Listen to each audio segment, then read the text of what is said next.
Smug, one of the very best Street Fighter YouTubers straight out of Duff City, decided to talk about his thoughts about Mortal Kombat 1.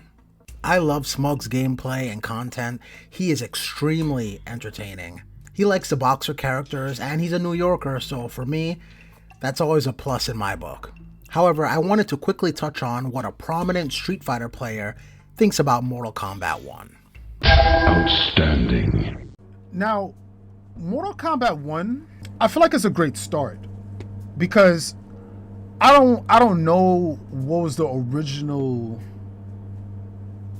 direction, but I kind of respect their process.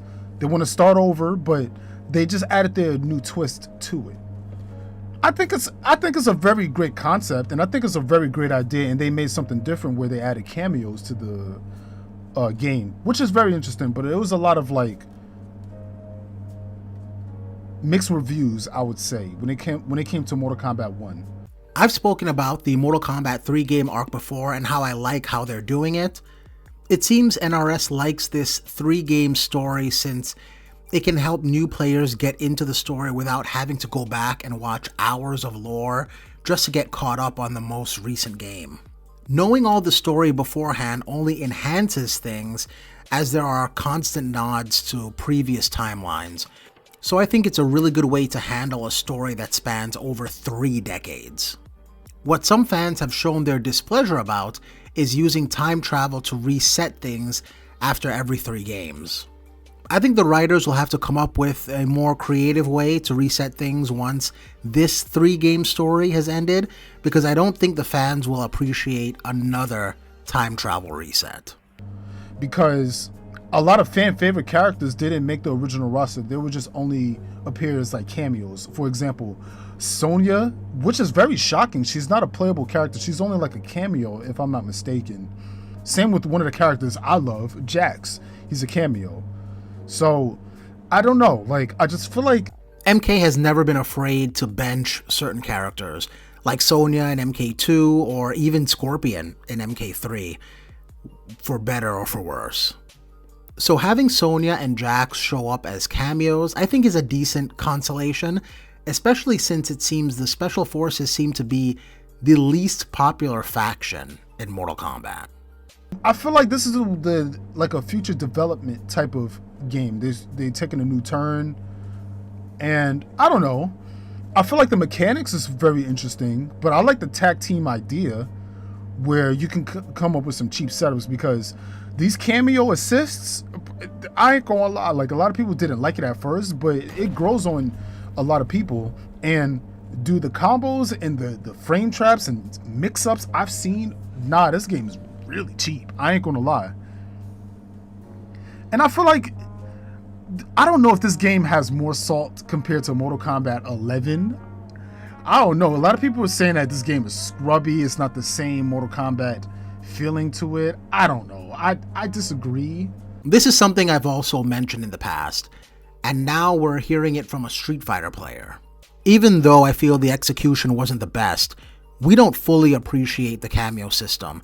And on some level, I feel players will miss this once it's gone. Just like how almost nobody played tag mode in MK9, and now there's a demographic of players begging for tag mode to return in MK1. Or how players wanted a quote-unquote complete character and didn't want to choose between variations, but now they want variations to return. I think cameos will be another mechanic that people will fully appreciate only after it's gone. When DLC comes out, like for example, let's say when MK11 released Joker, unless you were going to play that character, that was just another matchup for you to learn to play against. However, when a new cameo is released in MK1, every character changes. Every character has new options. Every character has new combo routes to explore. So you can keep playing whatever character you were, but now there's a fresh aspect to that character that can add to your tool belt. Also, cameos do flavor your character differently. When I mention the team of Liu Kang and Pharah, what do you immediately think of? You think of there's going to be high-low mix-ups, 50-50s all around, trying to catch you slipping. If I say Liu Kang and Kung Lao, you know the majority of the damage is going to come from the back throw into teleport combo, probably prompting the opponent to neutral duck against that team more than they normally would against other teams. You can see how the strategies and how you approach those teams can change depending on what Kameo you're using.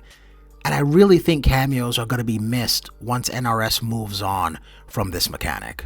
But I don't know, like I just feel like they should make a Mortal Kombat 2.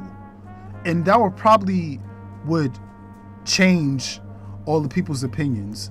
And they should have it in a direction like Marvel vs. Capcom. Every character is playable, or you can have that character as an assist. Then the game would be better. But they hand chose which characters are only as cameos, which I kind of don't approve, honestly. But I like the idea about the cameos. I think that's very interesting, in my opinion. Having one character select roster where you can choose both characters and cameos from, I think is something I wouldn't want to see. And I think it's only because I'm such a huge Mortal Kombat fan is the reason I feel that way. I say that because having a separate character select screen for only cameos means that you can have characters NRS would most likely not devote a character slot to, either because the character isn't popular enough, or it would be too difficult to represent their playstyle on their own. Characters like Movado, Shujinko, and Motaro I don't think we'd see return as a mainline Mortal Kombat game without the cameo system. Like I like the roster. The roster is cool. You got Baraka with the Kano cameo. I think that's cool, but imagine Kano is a playable character.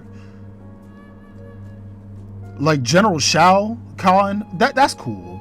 I ain't tripping about Shao Kahn. And Chameleon, imagine Chameleon was an actual playable character. Like imagine that. We've seen Chameleon as a playable character in Trilogy, and it was rubbish. They'd either have to stay true to what they want the character to represent by having the move switch, making her not that great, or they can change that aspect of her, which the fans might not like. This is what I mean about characters the developers most likely wouldn't devote a character slot to. But it is fine as a cameo since it doesn't put that restraint on your main fighter. I feel like they kept it traditional where, like, correct me if I'm wrong, but like the feel of the game is kind of similar to Mortal Kombat 11, so they didn't completely take a complete left turn. He's right. For better or for worse, MK1's core gameplay and movement feels very reminiscent of Mortal Kombat 11. They just added, like, they just try to make it like a team, like a tag, not a tag team, but like a team fighter in a way. But it's just you're playing with one character on the screen the whole game with an assist. So I like the direction that is going. I just think the only change is add all those cameo characters as playable characters. Or if not, just make a Mortal Kombat 2 with every character's playable and then have them where it's just an assist instead, you know? What do you guys think about that idea? What if in the next Mortal Kombat, like Mortal Kombat 2, every character is playable and then you could choose a cameo character where, you know, like you could just play with the cameo only.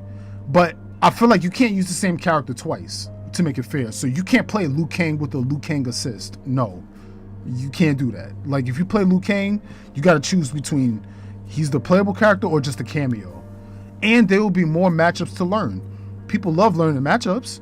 Again, I wouldn't like the idea only because there's no way NRS would include a character like Farah or Motaro if you could use them as a main fighter. Which means there are certain characters we just never see again. So, bro, each fighting game is broken regardless. So, that's just the thing about fighting games. No fighting games are fair. None of them. Literally, you can't name me one game in the comments that's a complete fair game. You can't tell me.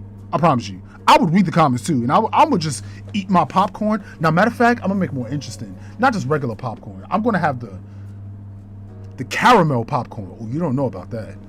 I'm gonna eat the caramel popcorn and just read the comments and look at y'all all just capping in the comments. That's what I'm gonna do. What about the OG fighting game that was a fighting game before the term fighting game was a term. What about Karate Champ? Both characters are exactly the same, so it is balanced, but I would say the game doesn't really hold up. People say they want a balanced game, but I'd much rather have a game that's fun and unbalanced than a game that's balanced and most likely not fun because of it. But some characters that would be playable in Mortal Kombat, they would be broken, I ain't gonna lie. Look at that. This guy in the chat said Tekken 7 is fair. Yeah, okay. Yeah, that's a whole nother conversation we'll get into for like another video or something like that. Yeah. Leroy and Akuma would like to have a word with that guy. But like, imagine you play with Kung Lao with a Johnny Cage assist. You know, or what if you played Sonya with a Liu Kang assist? You know what I mean? Like, I don't know. Or like, and have like characters where they make like a guest appearance. So remember in Mortal Kombat 11, they added Rambo, the Terminator, RoboCop, Joker, Shang Tsung. Imagine you played the Terminator, but you had a Homelander assist. Or vice versa. You play Homelander with a Terminator assist. That would be more interesting, don't you think? I don't know. Just picking your brain a little bit. That does actually sound dope. Though outside of my reason why I wouldn't like that, I feel like if every character is also pickable as a cameo, things can just get a little bit too formulaic as far as different ideas for different characters and different cameos. But that's just my take. So let me know what you guys think in the comments below. Don't forget to like and subscribe to the channel. And let me know in the comments below if you guys think they should make a new Mortal Kombat, or they should stay with Mortal Kombat 1 but just add more characters. Or just like with my personal opinion, like my original idea was make a Mortal Kombat 2, but now this time every character is playable. And you could choose one character that's playable and just have it as either a playable character or just an assist. So yeah, just write it down in the comments below what you guys think. I actually hope they stick with MK1 for a bit longer, at least until we get the third story expansion to really end the story on the right note. As far as the next game, it most likely won't have the cameos because of how much people currently complain about them. But I do hope they create a game that is more similar to MKX's system, with maybe some of the defensive mechanics of MK11 and MK1, instead of a game that's based off of the MK11 system. If you made it this far in the video, you can acknowledge me by hitting the like button. This is a small act for you, but this allows for videos like this to get more attention, and it is very much appreciated. You can hit confirm that into the subscribe button and join literally millions of ShinFit subscribers. I post regularly, and I do a lot of live streams as well as community posts, so to make sure that you catch everything as it comes out, go ahead and hit that sub button. If you're into gaming content, there's a video on screen now that I'm sure you're gonna love, but more importantly than everything else, don't get beat up out there.